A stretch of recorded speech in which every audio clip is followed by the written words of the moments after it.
We're good? Okay, all right. Phew. Worried all my derogatory comments about whatever it is I was insulting.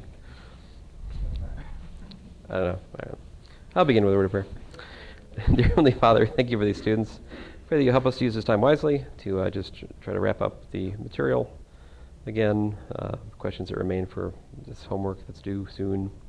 We thank you, Lord, for your many blessings to us. We thank you for your grace and mercy for each and every day. We thank you that you love us, even when we don't love you, Lord. We thank you that you're an awesome God. In your name I pray, Lord Jesus. Amen. All right, so you guys got questions? I hope. Man, I was going to bring my book today. I left it in my silly office.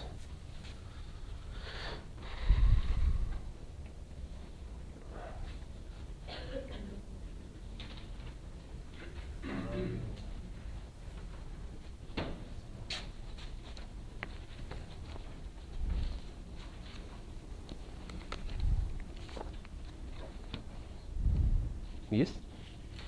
I guess. Oh. 14.1, number 19. Hold that thought. What was your question? Oh, yes, that would be awesome.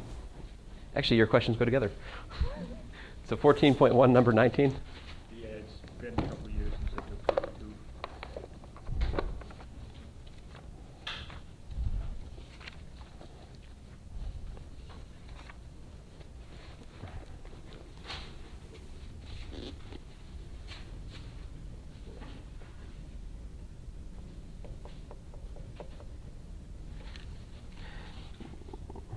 Yeah, so part of the reason I have assigned these is to get you guys kind of back up to speed on Calc 2, exactly that. So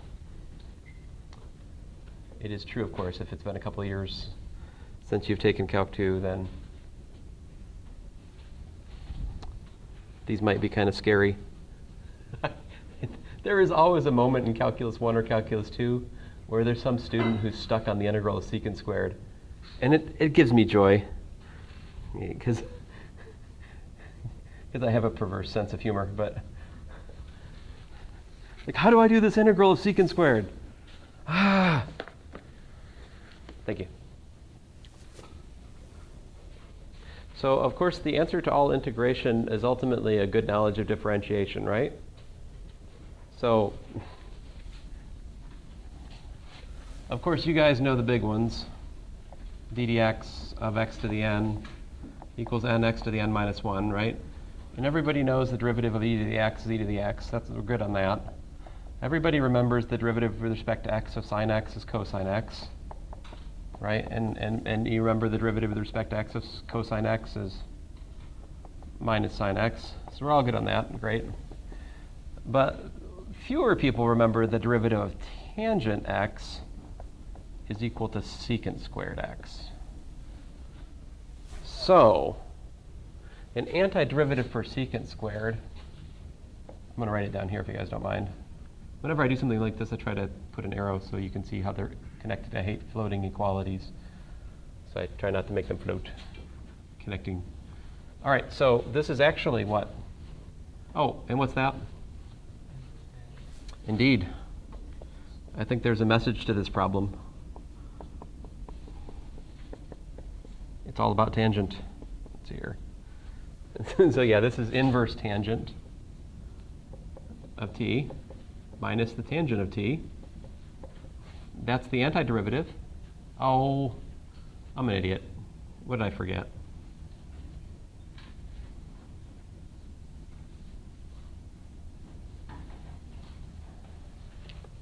I mean, this is not calculus 2, right? There's something else here. Let us not neglect. Right, but they just ride along, right? Of course, I hat and j hat are what in my notation? That's my x hat. This is my y hat. Wait, then wouldn't that was the tangent in negative when the secant squared is positive? Oh, I'm sorry. I was thinking of something else. It's still in the marker. There you go. Yes, that should be positive. That was. Okay, and then this is fundamental theorem of calculus part 2, right? Well, okay, anyway, so I've used the FTC part 2 for the vector case. And then, so we got what? I'm going to go to the other notation if you don't mind. This is really tangent inverse of 1, comma, tangent of 1 minus tangent inverse of 0, comma, tangent of 0. But the tangent of 0 and the inverse tangent of 0 are both 0. So that's just nothing. And this, of course, is what? Tangent inverse of 1 is pi over 4. Tangent of 1 is, it's tangent of 1, I don't know, whatever. Without a calculator, that's about as good as I'm going to get you. I mean, we could pull out the power series expansion of tangent, and I can convert it to a series if you'd like. But let's not get nuts. I'm just going to leave it tangent 1. If we wanted to actually do that out, is it okay if we just round tangent 1? Yeah. Do you want to just leave it? Well, I mean, it depends on the purpose of the question. Here, the purpose of the question is to get you to understand how to integrate vectors of vector valued functions of time. So it doesn't much matter to me whether you leave the answer as pi over 4 or inverse tangent of 1.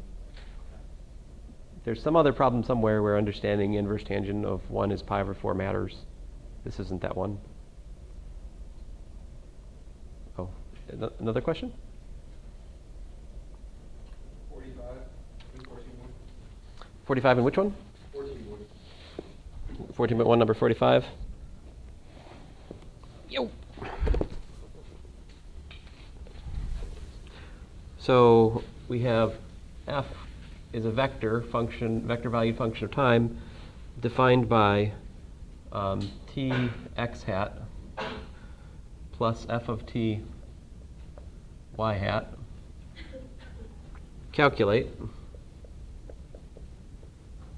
We are to calculate f prime of t naught. What else am I supposed to calculate? The integral from a to b of f of t dt.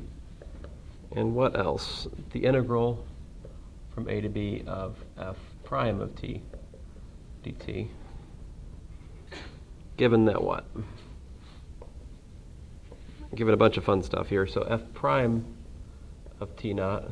Now there's a f vector and there's a f without the vector. Let me make my f without the vector more like a cursive f so you can see the difference easier.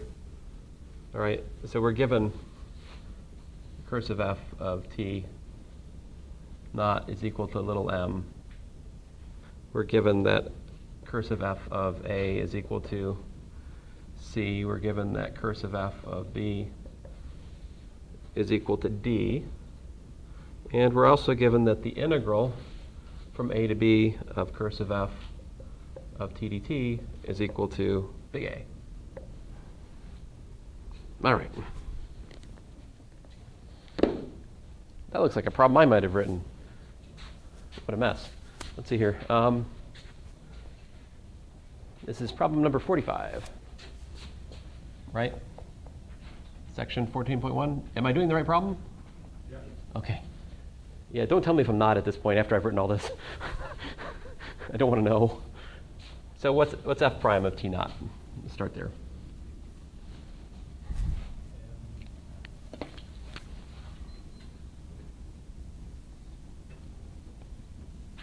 So we do what? We differentiate with respect to time the expression t x hat plus f of t y hat. And then we, after all that's done, set t equals to t naught, right? Sometimes it's nice to know about this evaluation bar notation that says I differentiate, and then after that's done, I set t equals to t naught, okay? Useful notation. So we differentiate. What do we get? We get x hat plus f prime of t times y hat. Set t equals to t naught. So what is that? That's x hat plus f prime of t naught y hat, which is what? Yeah, x hat plus my hat, or in the other notation, 1m.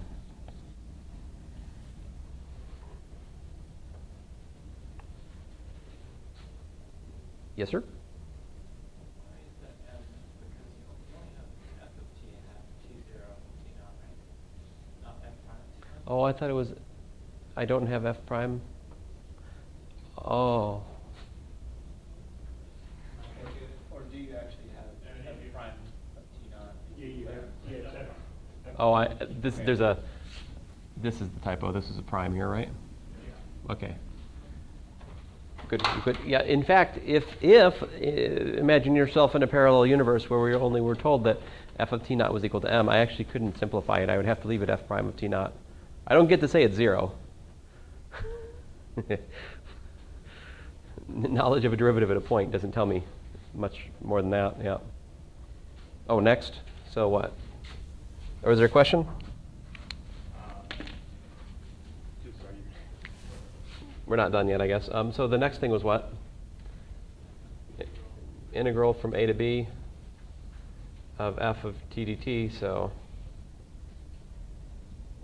that's the integral from a to b of t x hat dt plus the integral from a to b of f of t dt. And I'll pull the y hat out. Let me just get straight to the point. The y hat pulls out, and the x hat pulls out because they're constant vectors.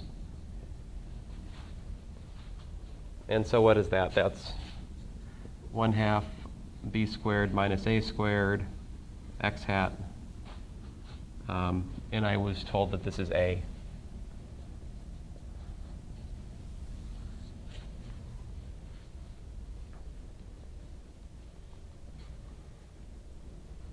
The point of this problem is to see if you can work with symbolic givens.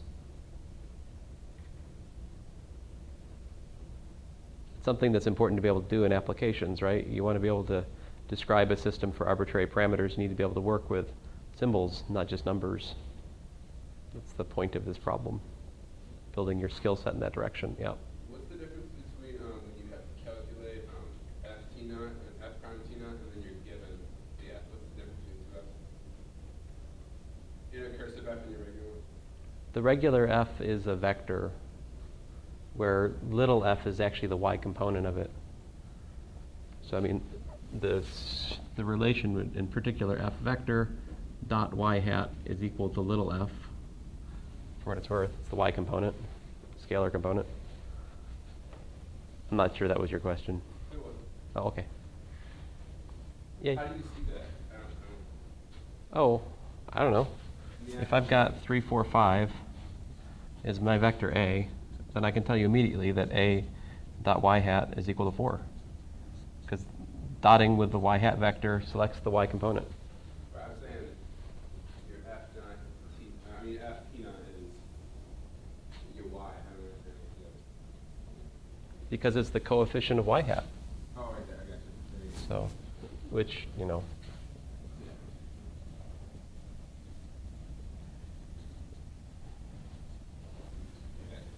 Yeah. yeah.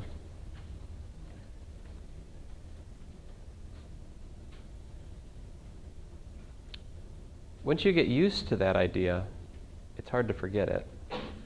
But I know there's something to learn there. But once you really learn it, once you understand the connection between taking the dot product with an orthonormal vector and selecting the component with respect to that orthonormal vector, it's a very powerful identification. Because dot products are simple.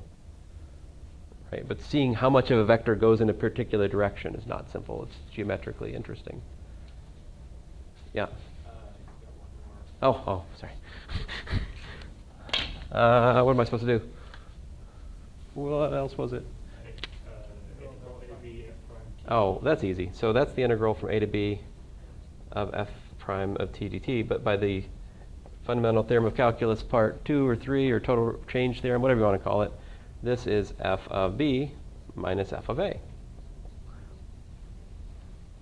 Right? Just like the integral of df dx from a to b was what? F of b minus f of a. Remember the total change theorem? Same thing is true for the derivative of a vector valued function of time. What was the question? So could you replace that with what you were given? Oh, yes, and, oh, yeah, what is that? So, oh, it's unpleasant, isn't it? Yeah, fine, yes. I'm not complaining. You're right, I can do more. Bx hat plus f of script f of b y hat minus parentheses ax hat plus script f of a y hat, which is what? B minus a x hat plus, what is f of b? F of b was given to be d, f of a was given to be c, y hat.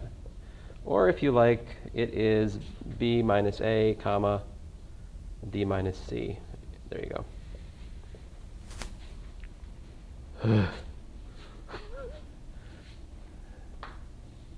Sorry, it is an interesting problem. I'm just tired. Whoa. Sorry, it's just weird to see somebody like walking in my eye level here. I'm used to that just being sky or the top of the library. The fact that there's an I-beam out there with somebody walking along it, it's disturbing. I need to get a paint gun. I'm sorry, yes? How did you get from the f of b minus f of a to the line 1 below? Oh, I just plugged in b into the formula. So b x hat plus f of b x, y hat, and a. So it's evaluation of that at t equals a and t equals b. Composition.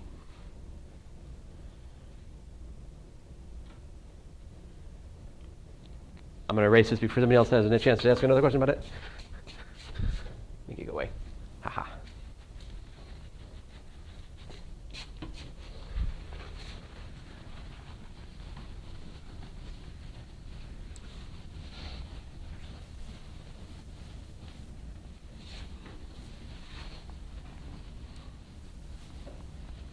I worked out part C of problem 17 earlier today.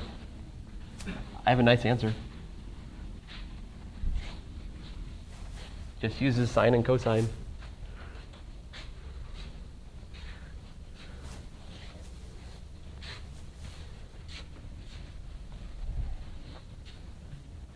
And numbers you would not guess. You'll see soon enough, though. Which one do you guys want to work next? Number 15 or 57 from the same section. 57 from the same section. Wow, you guys are trying to stump me, aren't you? I'll allow it. If I get stumped, we go home. Okay? Well, I mean, I waited for my office hours to start. You guys can leave. But ddt of f, it's vector valued. So let me say f vector. Oh, sorry, I missed some double bars. Double bar. F of t, another double bar, close parentheses, is equal to f vector of t dot f vector prime of t divided by, this is called the norm of f of t. It's just all these double bars are, it's just the length of the function at time t, because the function's vector valued, right? F is actually a mapping from, say, R to Rn or R3. Let me just make it n, since we can do it in n. Why not? So that's what we're supposed to show.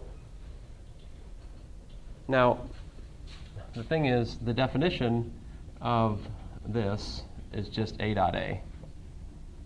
But that's not quite right yet, is it? What am I missing?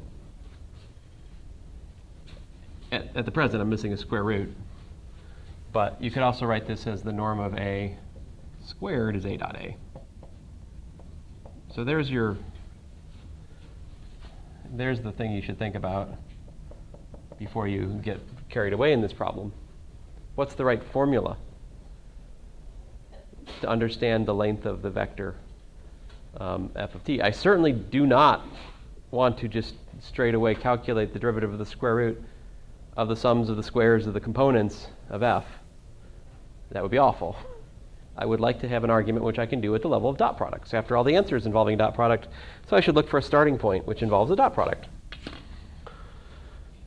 as a point of personal laziness. So if I have the norm, the length squared of f of t, what is that? That is f of t dot f of t. Would you guys be too bothered if I didn't write the f of t here? You guys still understand me if I write it like this? If you don't mind, I'm going to omit the t. Understand that f is a function of t. Differentiate both sides. What does that give you? 2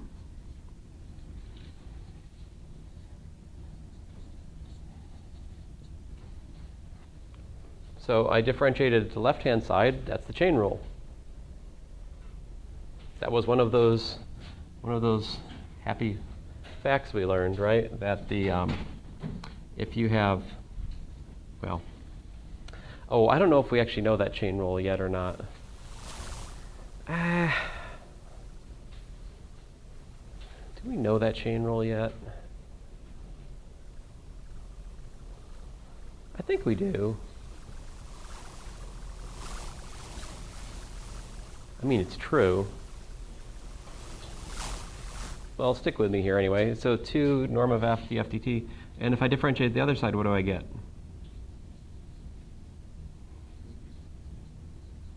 Product rule, right? But by the commuting property of the dot product, that's twice f dot f prime. And there you have it. The derivative. Oh, I'm sorry. No, wait a minute. Oh, I'm an idiot. This wouldn't be, I'm stupid. Sorry. This is not the right chain rule. I mean, what is here? The inside function is the norm of f, right? So this is like u squared is equal to this, where u is equal to the norm of f, right? So the chain rule gives me 2u du dt, but du dt is ddt of the norm of f. Sorry. In fact, my claim of the verity of that chain rule was totally bogus. I was misreading it. It should be this. 2 times the norm of f is equal to ddt.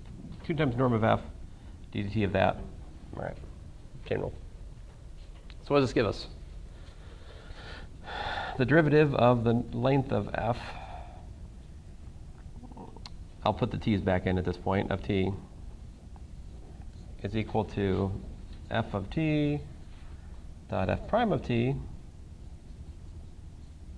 all divided by norm of f. And we have assumed that the length of f of t is non-zero at the outset of this problem, and there you have it.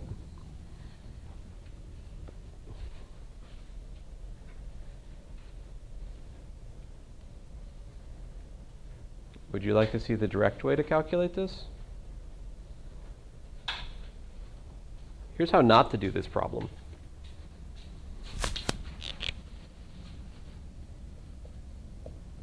And I'll just show you how not to do it in 3 dimensions.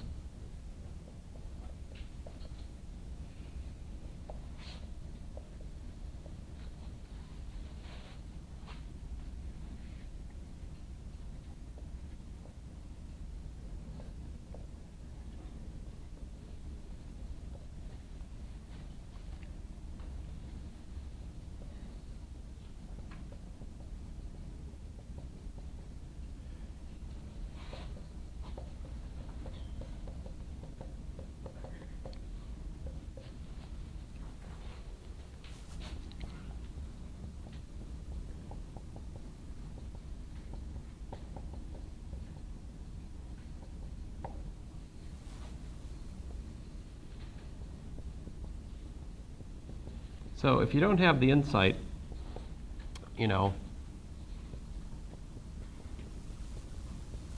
use dot products, you can still do this problem. It just is annoying.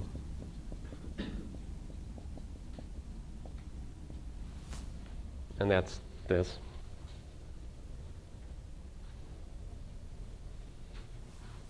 But I hope you agree with me, the dot product way is the better way.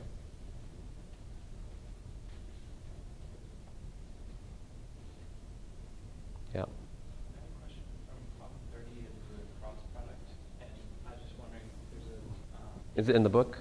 Or for the mission. okay. But I was just wondering, do you have to do the chain rule for taking the derivative of the cross product, or can you do the cross product and then take the derivative? Oh. Wait, chain rule. For the cross product of two vectors. So the derivative of the cross product. Oh, I think I know what you're saying. It is in fact true that you could actually straight up calculate A cross B first and then differentiate, or you can differentiate A on its lonesome, take the cross product with B and add it to A crossed with the derivative of B on its own.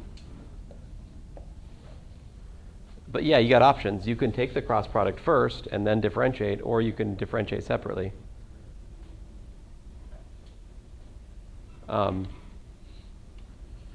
You know, if it's something like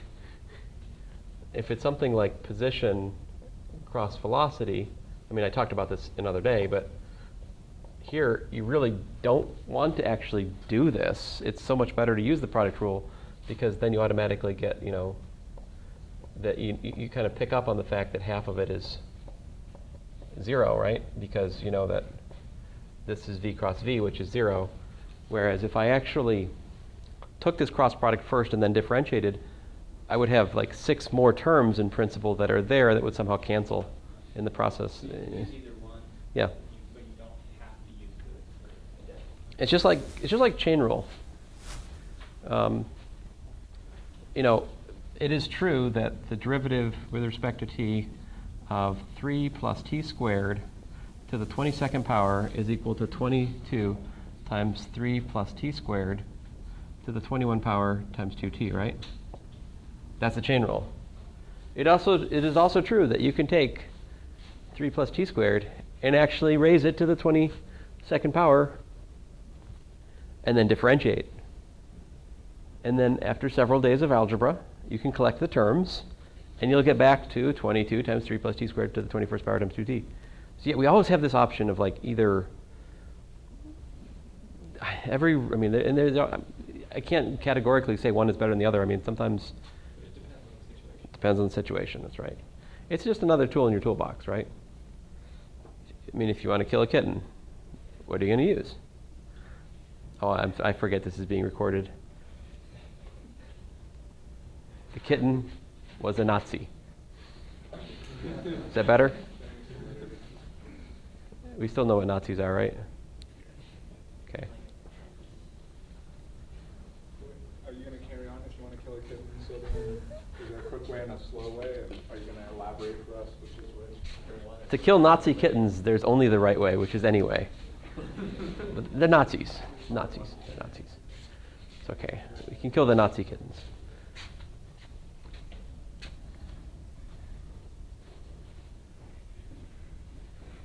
Do you have a problem with that, you fascists? No. The art of illogical criticism.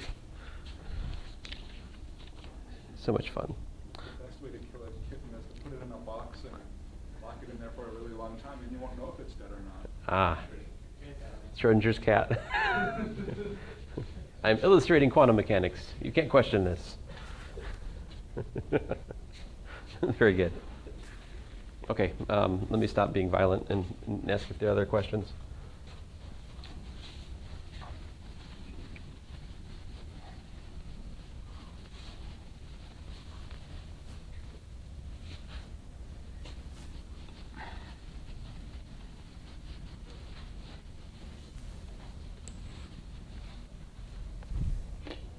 Yeah. The question on the ninja problem? I don't want to work out the ninja problem. Not and it's just like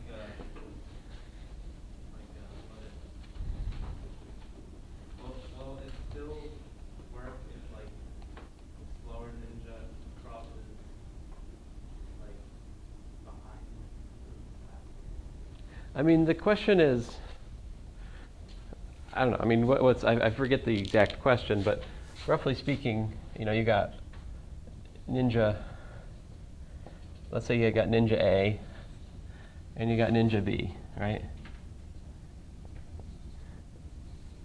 And say Ninja A leaves at, t equals to t1, right? And he does something like whatever. Right, so there's his path. And then Ninja B starts traveling at, time t equals to t2, which is greater than t1. All right, so he starts leaving, and he starts traveling some path. Right, whatever.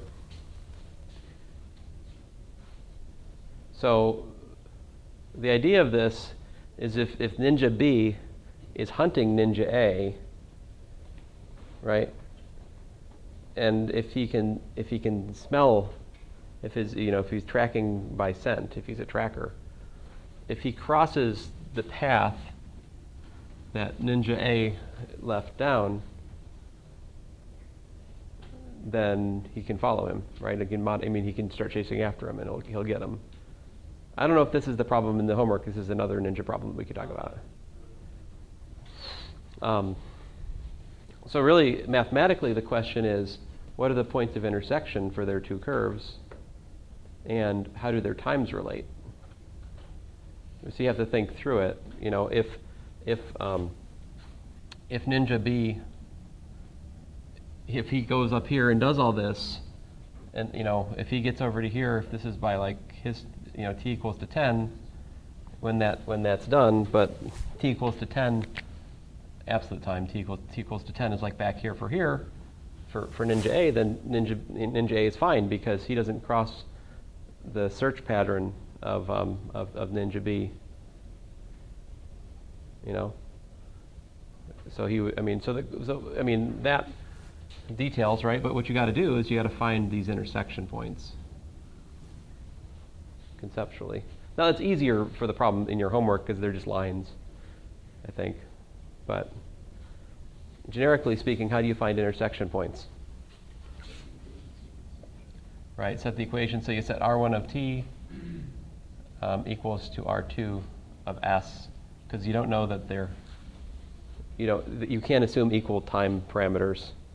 So you have to do something like that. So I don't know. You can look at different equations. You can have like R1 of t is equal to, t comma t squared plus 7. And you could have R2 of t equals to, 3 minus t minus t squared. Whatever. To find if those have intersections, I would look at the equation t comma t squared plus 7 is equal to 3 minus s comma minus s squared, and I would see if there's any choice of t and s which allows me to solve those. So I would have to solve t is equal to 3 minus s, and I would have to solve t squared plus 7 is equal to minus s squared. Can I solve those?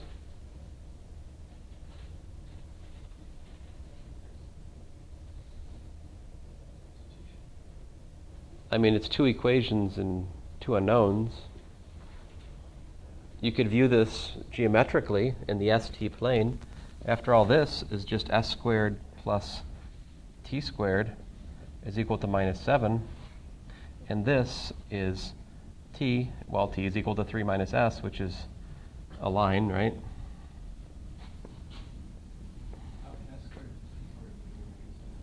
So there's that equation.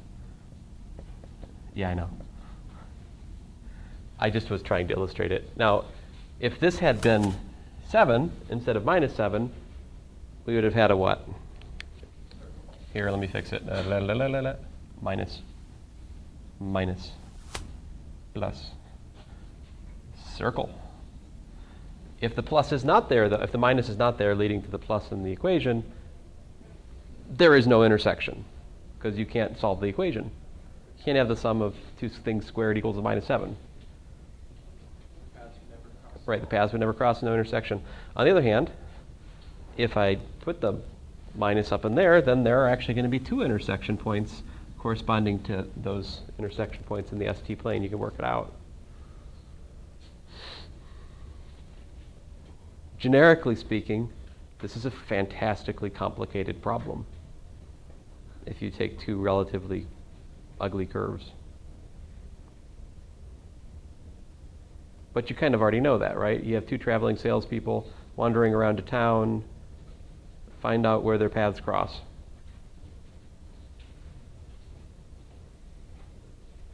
That's hard, right? That's not a homework problem, that's a job.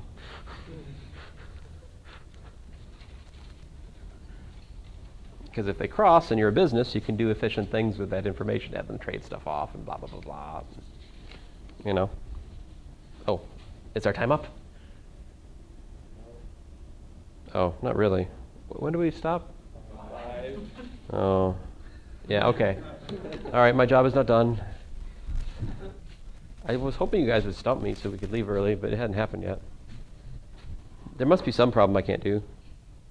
Okay, I got one. Math problem. It is. In this book? No. Ah, no using open. You cannot. I will not accept the Riemann hypothesis as a homework. Can I erase this? I think you probably could actually solve it, but I I don't know. solve it not your nature. Okay, do you guys have other questions? I should use the time wisely.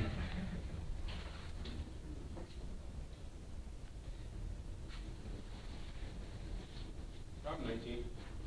Mm-hmm.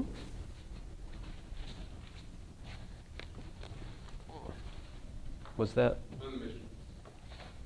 Oh. Ah, yes. So how to parameterize a cylinder? Okay. So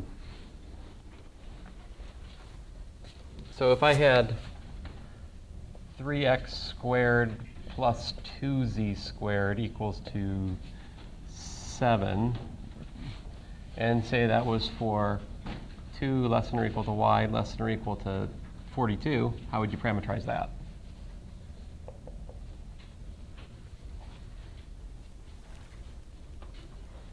If you can do this problem, you can do the problem in the homework easy. The key is sine squared plus cosine squared is 1. I mean, essentially, I just want to think about, this is some sort of like, this is what x squared divided by 7/3 plus z squared divided by 7/2 is equal to 1. So it's essentially an ellipse, right, along the x-axis, along the y-axis. So it's something like this, right? And so essentially the idea is if you take some point on that on that cylinder which has an elliptical cross section, you can describe where that point is by first figuring out which particular ellipse it is on, which of course is fixed by what? By y, right? And then you can kind of define some sort of angle, basically, that sweeps around there.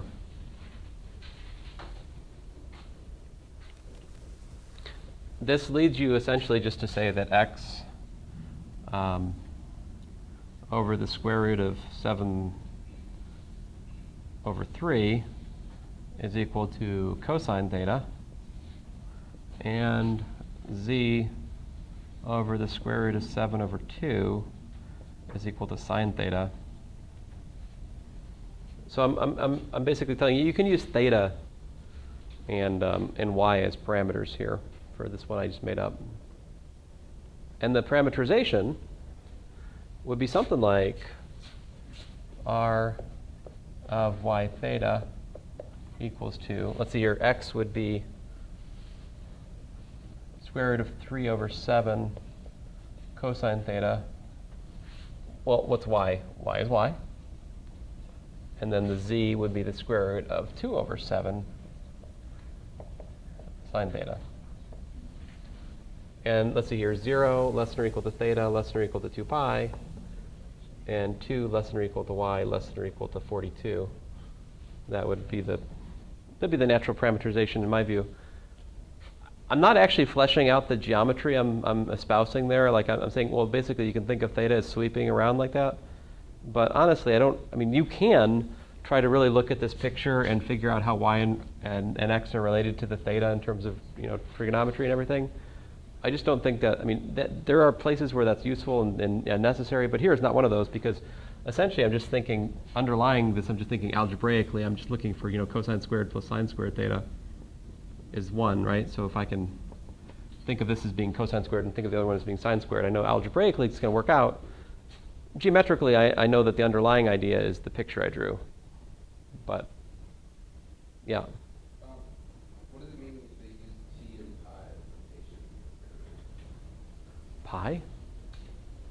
Theta. That makes so much more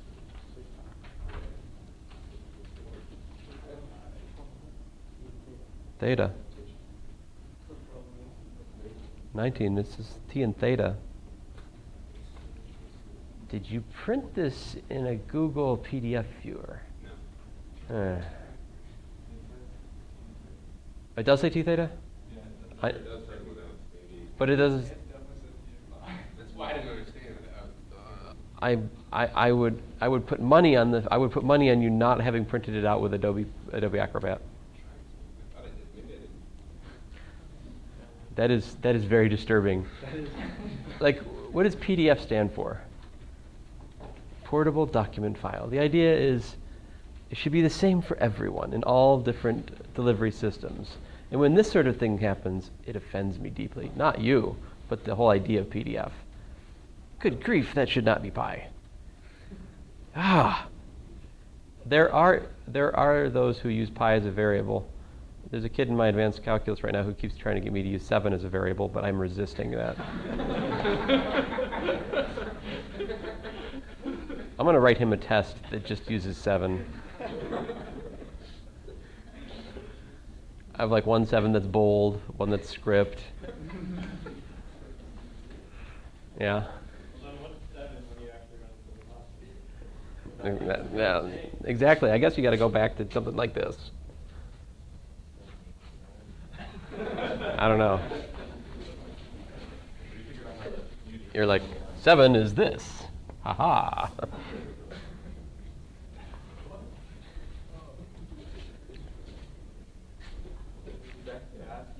Some of That's about a 10, because that way you can just use a capital A has a forward around 10. That's right. Yes, A is 10. No, it's not. It's 10.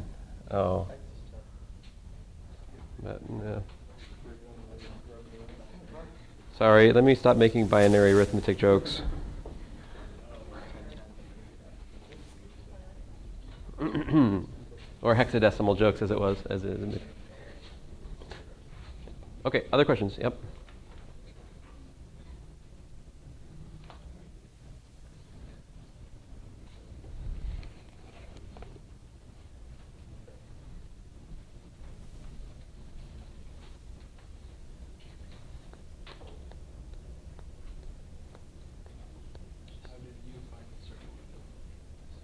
How did I find the circle in the plane? What I said.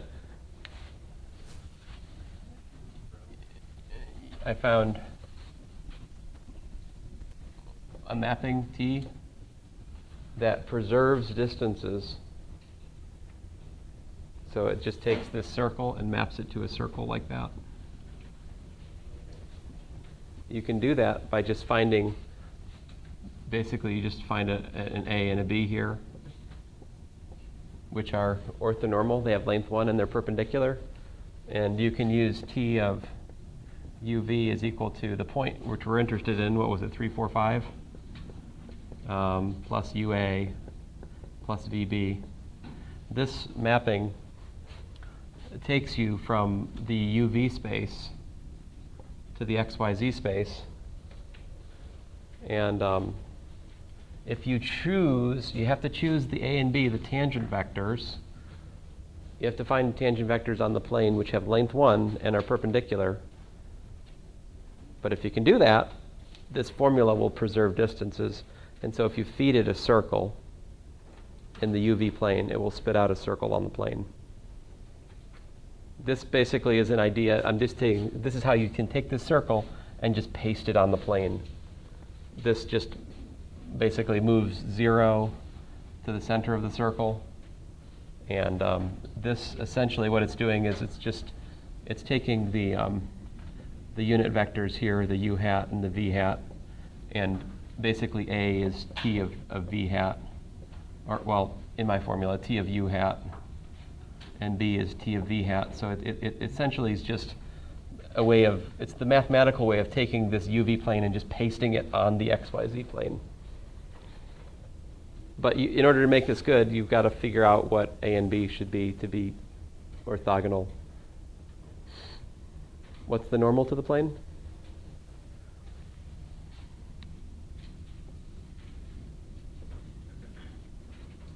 This plane was what? X plus Y plus Z equal to 12? So the normal is 1, 1, 1.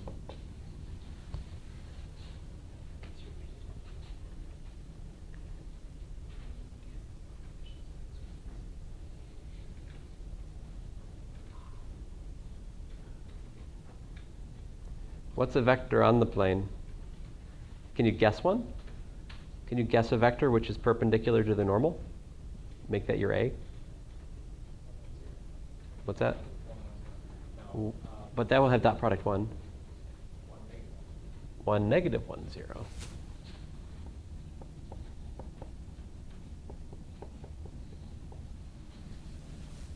That will dot product with the normal. That's a vector on the plane. Very good. It's a tangent vector.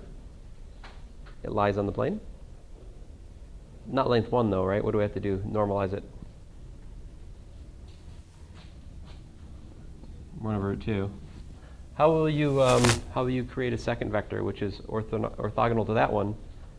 Yeah. Okay, I did the same thing you did, but I did it a lot more complicated. At least better. You can cross A with the normal. Yeah. That's what I'd do. I would say A cross the normal, and then normalize that to make your B. I mean, B is a unit vector. You could write B hat if you want. That's how I did it, basically. Yeah. Now, once you've done that, you still need to figure out what's the circle in the UV plane of radius 7. What's that?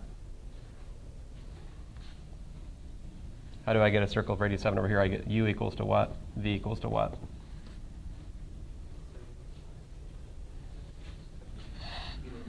Yeah, either order. 7 cosine theta, 7 sine theta. So if you plug those into this, that should give you formulas in terms of theta for x, y, and z, which put you on the circle.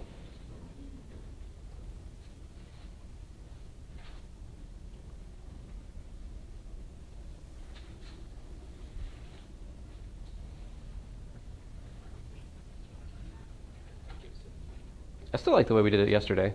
It's cool. Yep. Normally you just got the coefficient. Hmm? The normal you just got the coefficient of x, y, and z. Yeah. Yes, the normal for a plane we can read from the x, y. You know, if I had 3x minus 7y plus 13z equals to 24, the normal would be 3 minus 7, 13. That's what we learned before. That's the normal to that plane. You can just read it off. On the other hand, to find tangent vectors in the plane, that requires figuring from the Cartesian equation. I mean, you got to do some guessing or some kind of other creative stuff. I mean, you can find two solutions, right, and take the difference between those solutions. That will give you a displacement vector between those points, which will then be a vector in the plane. That's another way you can create tangent vectors. The way I created this tangent vector to start with was the same way he did, which was guessing. How can I get something that's dot product of 0? Well, look at it. It's 1, 1, 1. So you just want to make 1 minus 1 is 0. Yeah. Other questions? I don't want to work it out. I want to give you guys. Yeah. I've already told you too much. It's okay. Is number 20 similar to this one right here? 20 is also dealing with Oh, yeah. Okay. Find the cylindrical and spherical coordinates of a point. Let me just pick an awful ugly point and do it. My answers are not going to be pretty. I think the point that I give you in the homework set, I think that the angles are not too bad. Is anyone work that problem and agree that the angles are pretty? Problem 20?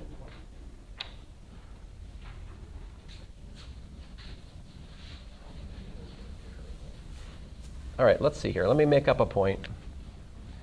1, -2, 3. Let's find the spherical. Find rho, theta, and phi, and also find r, theta, and z. Say part 1, part 2. All right, so I'll do part 1. Part of that's easy, right? Rho is equal to what? That's not too bad. That's just square root of what? 14? So the spherical radius of my point, you just take the sum of the squares of the components, right? How do you figure out theta from this? We've got what? X is equal to 1, y is equal to -2. What quadrant does that put me in terms of polar angle?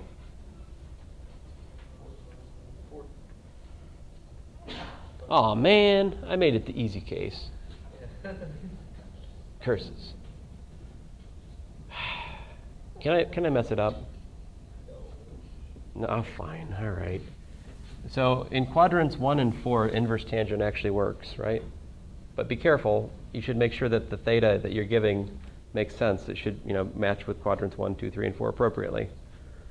So yeah, theta is inverse tangent of y over x minus 2 over 1. So inverse tangent of -2. What's that equal to? I don't know. Maybe it's a special thing. I forget. It's late in the day. Let me just use my calculator.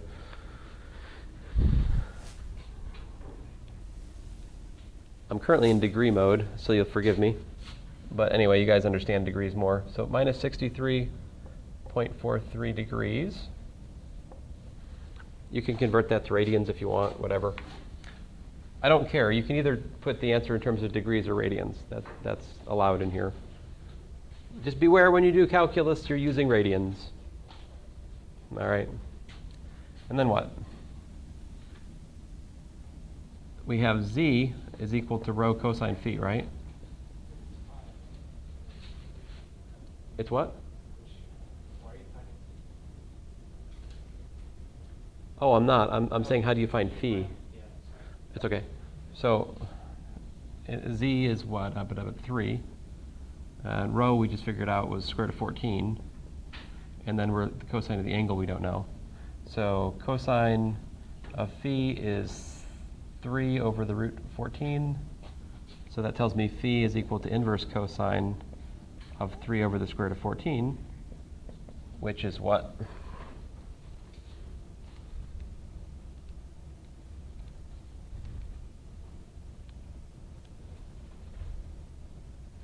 Apparently about, 37 degrees to a pretty good approximation. It's 36.699922, blah, blah, blah, blah, blah.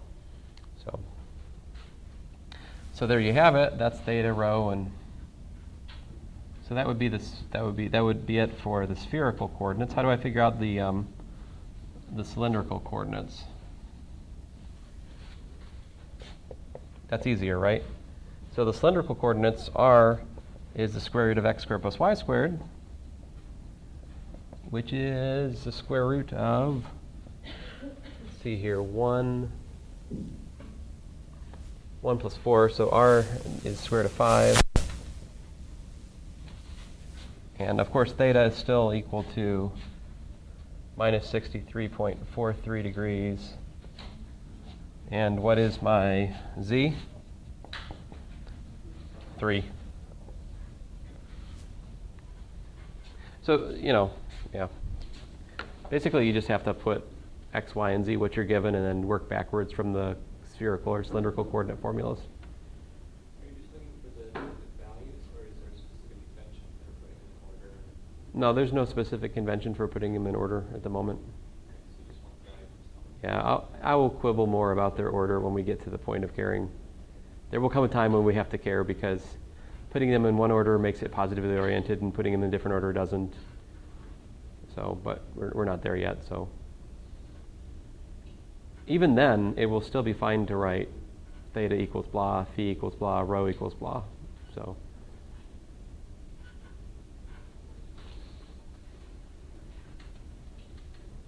To reduce confusion, I almost never talk about the triple rho theta phi or something like that, because then there's a temptation for you guys to think it's the Cartesian triple. So it's just better to write theta equals whatever, rho equals whatever, just to reduce the possibility of confusion. That's not a sustainable viewpoint, ultimately, but it works for us in here for quite a while. Other questions?